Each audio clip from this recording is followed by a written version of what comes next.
Здравствуйте, друзья! В эфире «Геоэнергетика Инфо». С вами Радайкин Максим. Я Борис Парсанкевич, всем добрый день. Польская энергетическая компания вынуждена приостановить работу угольных ТЭС на 3,2 гигаватт мощности. Борис Леонидович, что значит для Польши такой объем? Насколько он значителен и недалеко ли до блэкаута, собственно? Что скажете? Собственно говоря, разговор про энергосистему Польши, он достаточно большой. Попробуем как-то по частям этого слона. Что произошло? Компания ЭНЕ, есть у них там такая, 4 августа около полудня, две электростанции, пострадавшие Козинице, недалеко от Варшавы, были остановлены блоки номер 2, 3 и 4. И электростанция Поланец остановлена на блоке номер 5, 6 и 7.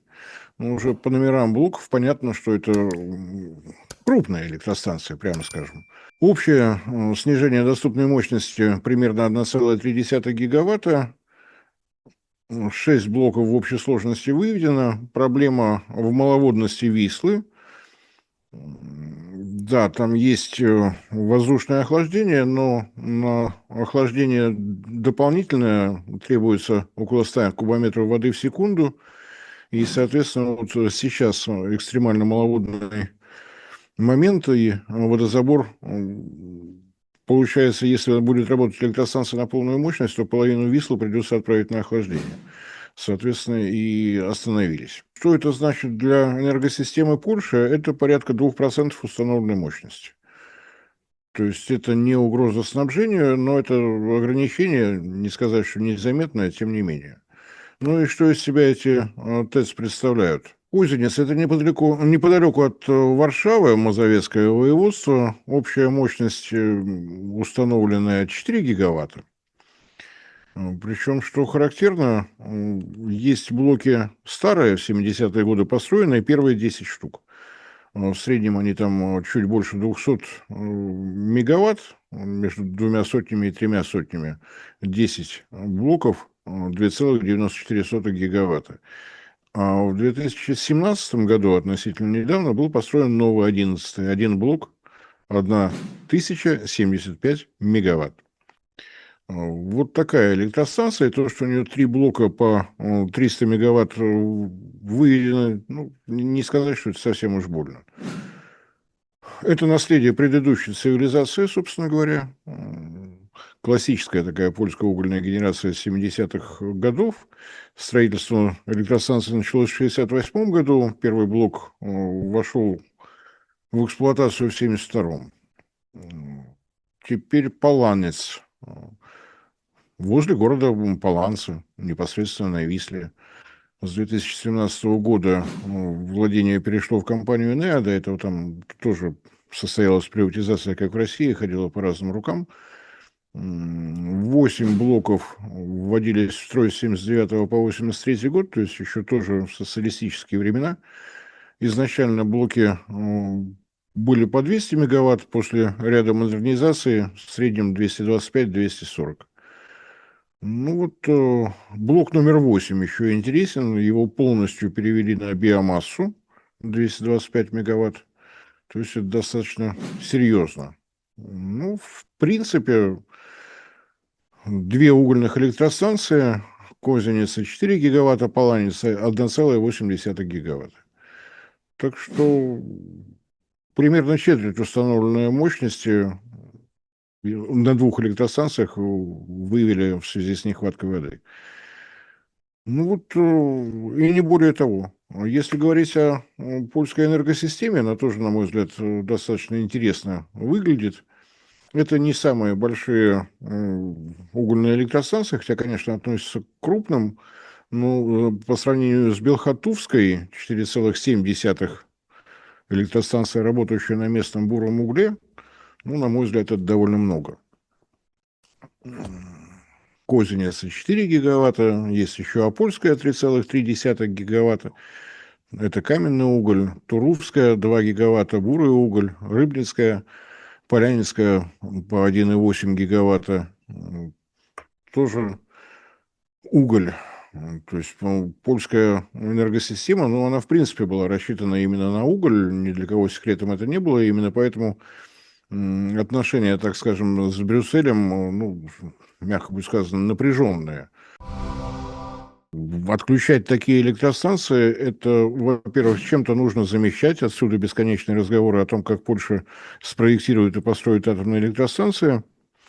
Пока ничего не двигается до подписания обязывающих контрактов с компанией Westinghouse, которая пообещала построить то ли 10 блоков, то ли 20 блоков, то ли 50 блоков. В общем, очень много. Больших, маленьких, средненьких.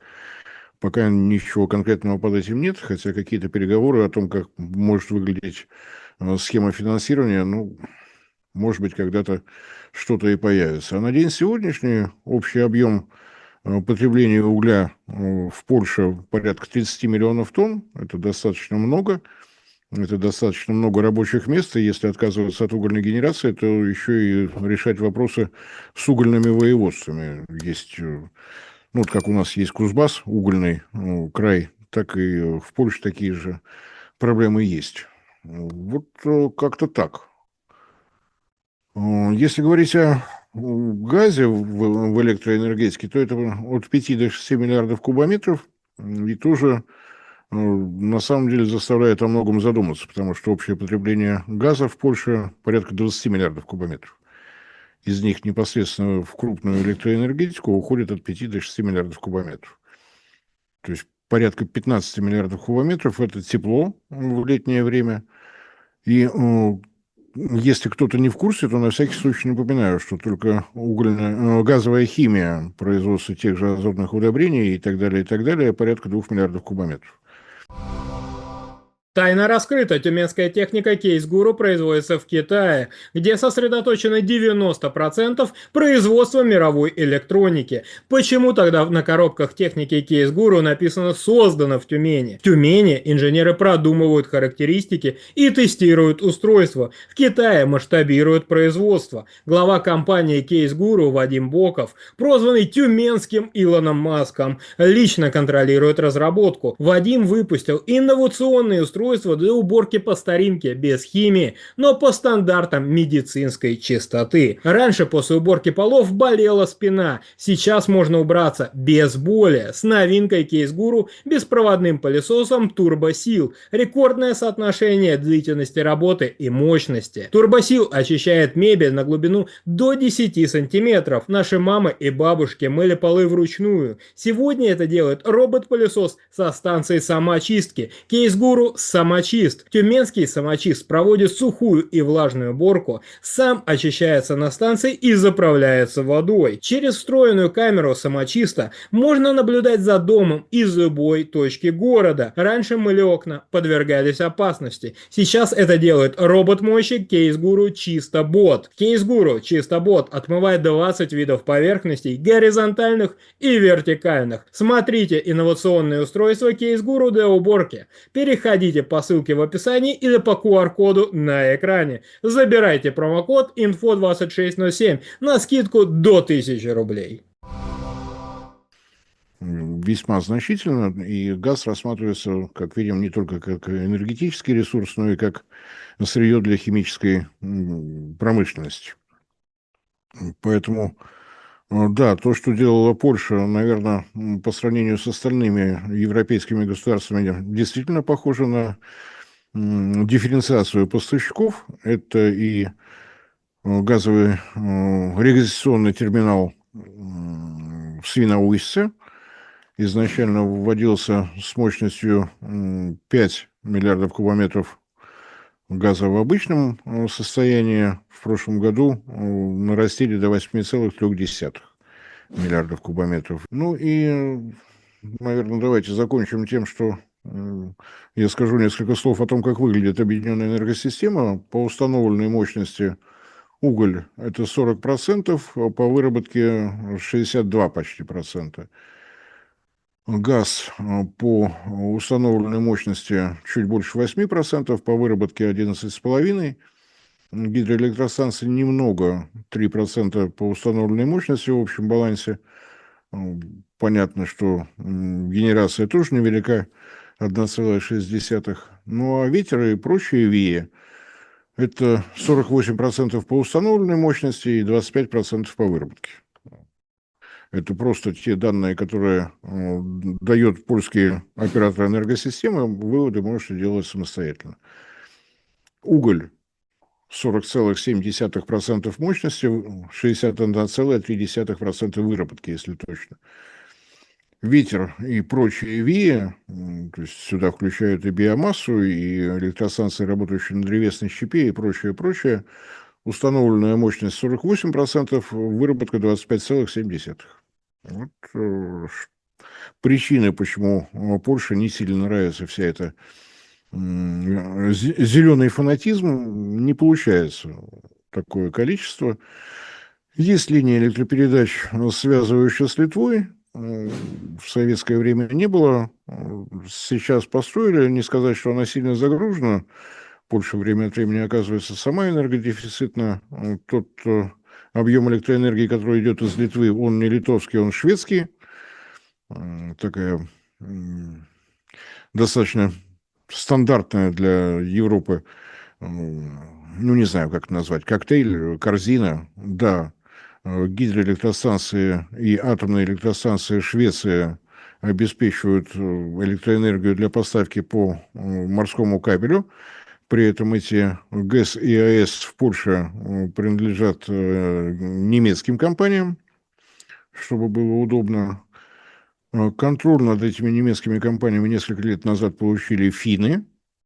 Эта электроэнергия приходит в Литву, частично используется в Литве, частично уходит в Польшу что-то потребляет сама, остатки отправляет в Германию. Вот такой коктейль по выработке, вот такой коктейль по транспортировке электроэнергии. Был еще замечательный проект Литва после отключения Игналинской атомной электростанции от внешних поставок зависит на 60-70%. Для того, чтобы подстраховать, в основном это польская, ну не польская, а шведская электроэнергия.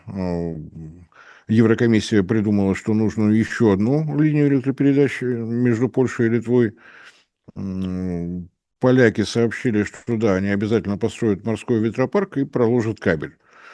Но пока с этим не получилось. Почему кабель? Потому что тянуть воздушную линию электропередач от морского берега нельзя, там серые крачки. Гнездятся очень ценные птицы.